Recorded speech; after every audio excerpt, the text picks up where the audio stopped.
penalty ikipe ya Rayoni. Penalty zamukana umupira Iradukunda Eritatu Chakuruhanda rw'iburyo aracanga abasore ba Kafizati nta kindi bagombaga gukora usibye kumukurura baterekasi. Umusifuzi w'umunya-Uganda Okaro Diki Okaro aravuga ati ni penalty ikipe ya Rayon Sports, penalty ikipe ya Rayon Sports hano. Nibyo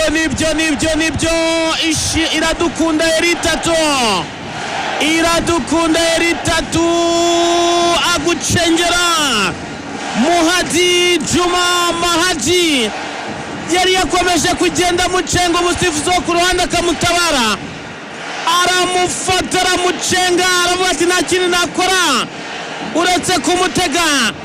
Umusifuzi Diki Okero aravuga ati shyiraho ngaho n'abareba bahita bajya ibicano. Reka turebe Kameni Junior. Attention, penalty ikipe ya Rayon Sports igiye guterwa na Kameni Junior Herman. Junior Kameni Herman. Muzamu Hamadi Ubwa Hamadi witwaye neza muri uyu mukino, ese arayarura cyangwa se Kameni Herman Junior arayishyiramo? Munyakameruni rutahizamu ugiye amasimbuye mu kanya.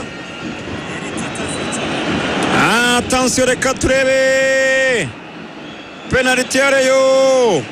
Sifuzi gafite amabwiriza menshi aracyatanga amawayisi. Umurongo ni akazi kawe, barayisubiramo abwira umuzamu. Attention, Kameni Junior.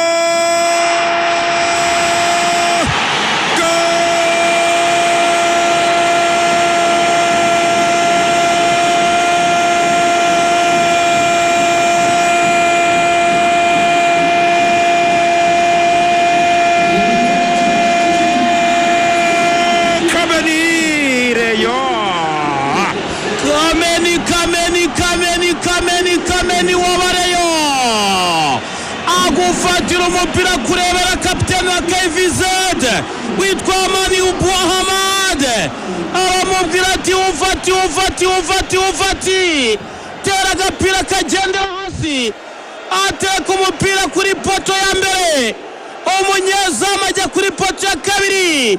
Abareyo bikoze ibicu igitego bagitegereje.